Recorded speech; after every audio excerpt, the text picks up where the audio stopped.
Meus caros amigos e amigas, vocês estão no canal Espiritismo Explicado, eu sou Lazarino Barbo. Antes de começar o nosso vídeo de hoje, eu vou te pedir que deixe aí o seu like. É muito importante o seu like para o crescimento de nosso canal. Hoje vamos dar continuidade ao estudo do Livro dos Espíritos, na parte da união do espírito com o corpo. Como isso funciona na nova reencarnação. Vamos estudar da pergunta número 334 até a pergunta 343. Na pergunta 334, Allan Kardec perguntou aos espíritos: há predestinação na união da alma com tal ou tal corpo? Ou só a última hora é feita a escolha do corpo que ele tomará? E os espíritos responderam: o espírito é sempre de antemão designado. Tendo escolhido a prova a que queira submeter-se, pede para encarnar. Ora, Deus que tudo sabe e vê, já antecipadamente sabia e vira que tal espírito se uniria a tal corpo. Muito interessante essa pergunta e a resposta. A reencarnação não é aleatória. Um espírito chega na última hora, quando o corpo já está formado, e liga-se àquele corpo. Pelo contrário, o corpo é formado a partir da união do espírito com o corpo no início da gestação. E é exatamente ali que aquele novo corpo irá tomar a forma do perispírito, com todas as suas dificuldades, doenças, desequilíbrios, assim como com todos os seus aprimoramentos, aperfeiçoamentos, que dizem respeito aos aprimoramentos e aos aperfeiçoamentos do próprio espírito. É um espírito que vai reencarnar e não um corpo que se forma para chamar alguém para poder reencarnar nele. Não é assim. E na pergunta 335, Allan Kardec pergunta aos espíritos: cabe ao espírito a escolha do corpo em que encarne ou somente a do gênero de vida que lhe sirva de prova? E os espíritos responderam: pode também escolher o corpo, porquanto as imperfeições que este apresente ainda serão para o espírito provas que lhe auxiliarão o progresso, se vencer os obstáculos que lhe oponha. Nem sempre, porém, lhe é permitida a escolha do seu invólucro corpóreo, mas simplesmente a faculdade de pedir que seja tal ou qual. Essa pergunta que Allan Kardec fez, os espíritos responderam: se cabe ao espírito a escolha do corpo em que encarne, ou somente a do gênero de vida, do tipo de vida que ele lhe sirva de prova, os espíritos responderam que pode escolher o corpo quando tem condições de escolher o corpo. Pode escolher o gênero de vida quando tem condições de escolher o tipo de vida que vai viver. Porque os espíritos mais elevados têm condições de escolher tudo isso. Se vai ser homem, se vai ser mulher, o aprimoramento do corpo, tudo isto será relacionado ao grau de adiantamento do espírito. Agora, os espíritos mais atrasados, eles não têm condições de fazer essas escolhas porque muitas vezes nem têm consciência do que está acontecendo com eles naqueles momentos. Não sabem. Aí existe aqueles que vão escolher por eles. Ou seja, a espiritualidade superior que é capaz, tem a condição de gerir os destinos. Embora o corpo sempre, em qualquer circunstância, irá obedecer à matriz perispiritual. Esta é que dará forma, gênero, aprimoramento ou desprimoramento desse corpo que irá ser gerado para que um espírito habite. E na pergunta 335A, Allan Kardec perguntou: poderia o espírito recusar à última hora tomar o corpo por ele escolhido? E os espíritos responderam: se recusasse, sofreria muito mais do que aquele que não tentasse prova alguma. Sim, essa recusa pode existir. O espírito pode, na última hora, não querer de forma alguma reencarnar. E isto provavelmente irá provocar um aborto espontâneo. Porém, esse acovardamento diante da reencarnação vai trazer muitas consequências para ele, porque dificilmente ele terá outra oportunidade, porque dificilmente ele conseguirá resolver os seus problemas, que só podem ser resolvidos exclusivamente com uma nova encarnação. Então as consequências sobre ele será muito grave. Normalmente os espíritos não recusam, até porque os espíritos que poderiam realmente recusar estão em regiões umbralinas e reencarnam a partir do umbral. Estes não têm como fazer essa recusa. Muitas vezes eles são recolhidos de uma região umbralina, eles adormecem, quando acordam já estão reencarnados, não havendo a possibilidade dessa escolha e recusa na última hora. E na pergunta 336, Allan Kardec pergunta: poderia dar-se não haver espírito que aceitasse encarnar numa criança que houvesse de nascer? É a mesma pergunta praticamente, né? E os espíritos responderam: Deus a isso proveria. Quando uma criança tem que nascer vital, está predestinada sempre a ter uma alma. Nada se cria sem que a criação presida um desígnio. Isso aqui poderia acontecer numa situação assim: tudo está preparado para a reencarnação, já tem o pai, já tem a mãe, e no entanto, um espírito que estava programado para reencarnar, para ser filho daquele casal num determinado momento, ele pode recusar. Aí a espiritualidade pode, com certeza, arrumar uma outra pessoa que queira, que esteja disponível para reencarnar.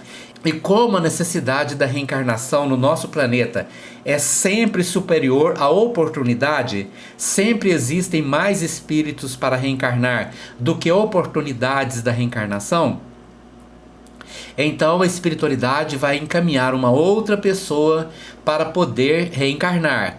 Mas o fato é que a reencarnação só começa quando este espírito irá ligar-se ao corpo. Se já tiver ligado um espírito àquele corpo, não há possibilidade simplesmente de trocar mais. Não, vai para lá que eu vou pegar outro aqui. Não é assim, tudo tem que ser planejado antecipadamente. E aí, neste planejamento antecipado, pode-se sim mudar uma reencarnação. Outro espírito pode reencarnar fora daquela programação que havia sido estabelecida antes mesmo que os pais reencarnassem.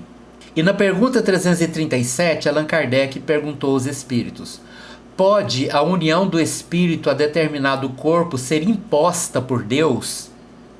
E os espíritos responderam: certo, do mesmo modo que as diferentes provas, mormente quando ainda o espírito não está apto a proceder a uma escolha com conhecimento de causa.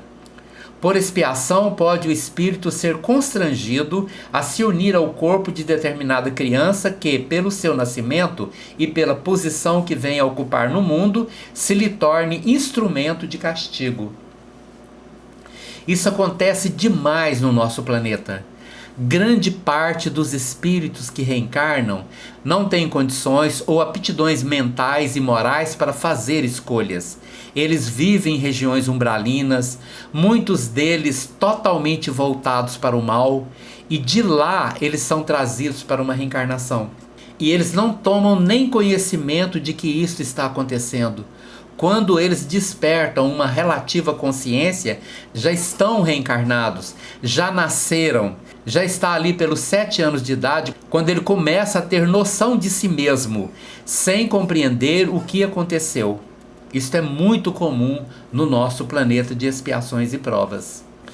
E na pergunta 338, Allan Kardec perguntou: se acontecesse que muitos espíritos se apresentassem para tomar determinado corpo destinado a nascer, que é o que decidiria sobre o qual deles pertenceria ao corpo? Então imagine a situação: tem um óvulo fecundado ali no ventre de uma mãe e uma quantidade enorme de espíritos querendo tomar aquele óvulo para reencarnar. Como seria isso, né? E os espíritos responderam: muitos podem pedi-lo, mas em tal caso, Deus é quem julga qual o mais capaz de desempenhar a missão a que a criança se destina. Porém, como eu já disse, o espírito é designado antes que soe o instante que haja de unir-se ao corpo. Essa situação é hipotética, né?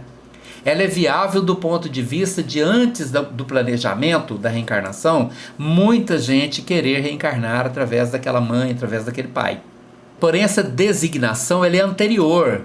Quando ele diz que Deus é que decide quem vai reencarnar, isso se dá através das leis divinas, as leis que envolvem a necessidade real, a afinidade naquele momento daquele espírito com aquele casal que vai reencarnar e as motivações kármicas.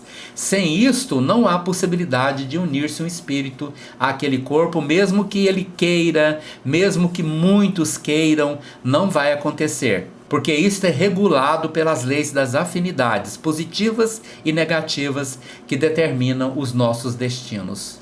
E na pergunta 339, Allan Kardec perguntou aos espíritos: no momento de encarnar, o espírito sofre perturbação semelhante à que experimenta ao desencarnar?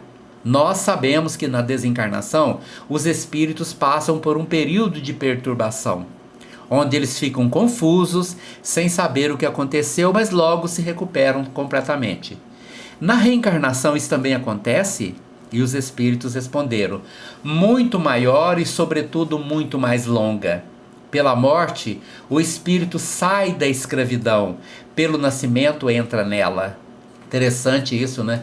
Eles chamam a reencarnação de um processo de escravidão, e é real, escravo do corpo, né? Escravo das circunstâncias produzidas pela presença do corpo. E eles dizem aqui que a perturbação na reencarnação ela é muito maior, ficamos muito mais perturbados e é muito mais longa.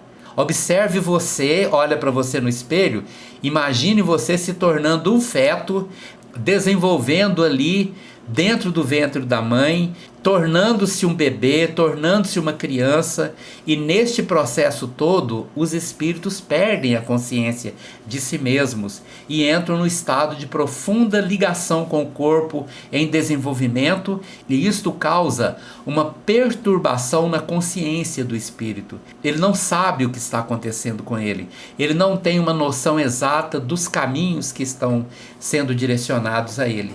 Isto é pela vida toda. Aqui nós esquecemos das outras vidas, nós esquecemos das pessoas que amávamos e estão no plano espiritual, nem reencarnaram. Então tudo isso é mais intenso e também mais duradouro para cada um de nós. E na pergunta número 340, Allan Kardec perguntou aos espíritos: é solene para o espírito o instante de sua encarnação? Pratica ele esse ato considerando grande e importante? Ou seja, o ato da reencarnação ele é solene, ele é grandioso, ele é importante para o espírito que vai reencarnar? E os espíritos responderam: procede como o viajante que embarca para uma travessia perigosa e que não sabe se encontrará ou não a morte nas ondas que se decide afrontar. Olha que poético isso, né?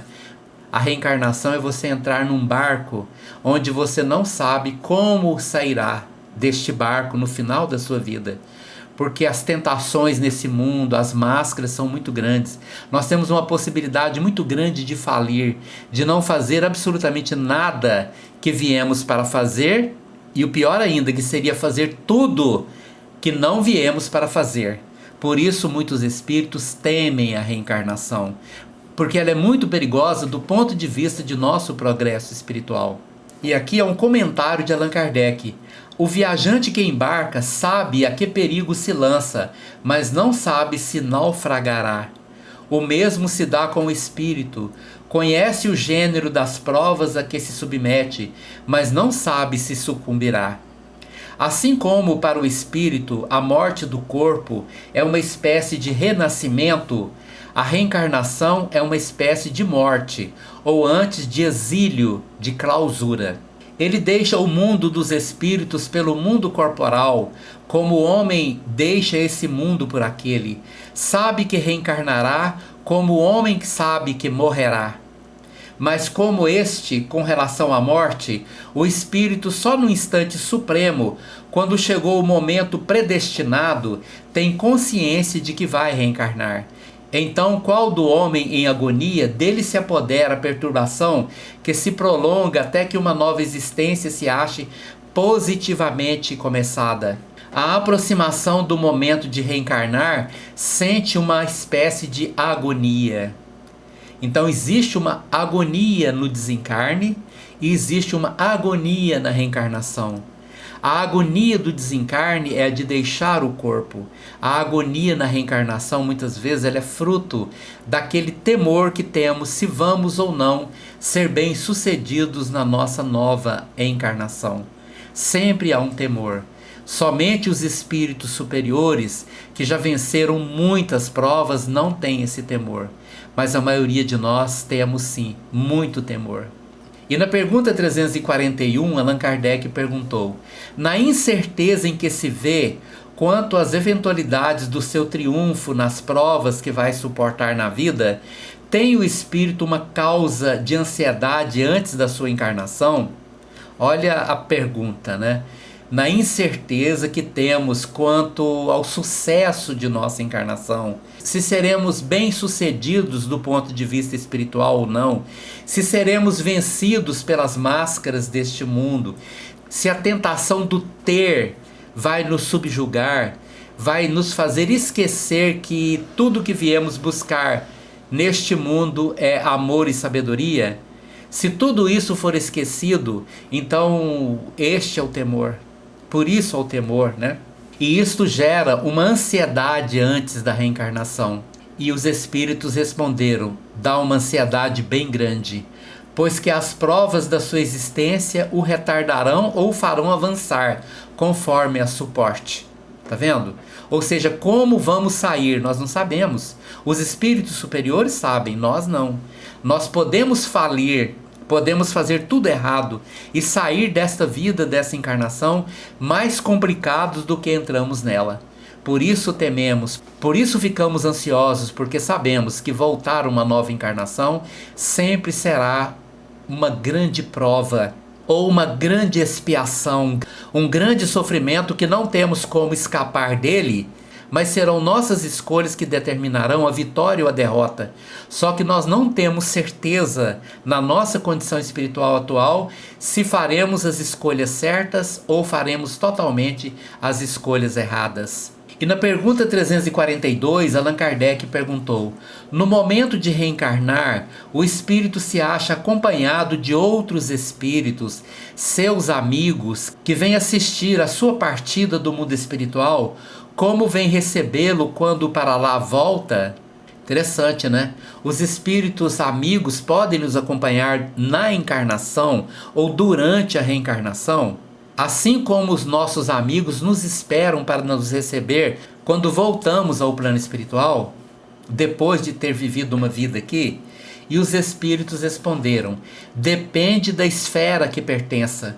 Se já está em que reina a afeição, os espíritos que lhe querem o acompanham até o último momento, animam e mesmo lhe seguem muitas vezes os passos pela vida afora. Ou seja, depende então de nosso estado evolutivo. Para quem vive numa zona umbralina, sem amar ninguém, num estado contínuo de guerra com tudo que está à sua volta, esses muitas vezes não têm esses acompanhamentos desse jeito. Sempre haverá alguém que ama. A providência divina, inclusive, irá designar um mentor espiritual para acompanhá-lo também. Não precisamos ter dúvida disso. Mas aos espíritos melhores, que já conquistaram um mínimo de amor, sabedoria, eles são acompanhados por grande número de amigos espirituais que vão acompanhá-lo antes, durante a reencarnação inteira, até o momento de retornar ao plano espiritual, onde estes mesmos amigos os receberão com muito amor. É assim que funciona. Se plantamos afeição, colhemos afeição. Se plantamos discórdia, se plantamos sofrimento na vida dos outros, isto recairá em nós, com certeza absoluta. E na pergunta 343, Allan Kardec perguntou: os que vemos em sonho, que nos testemunham afeto e que se nos apresentam com desconhecidos semblantes, são alguma vez os espíritos amigos que nos seguem os passos na vida?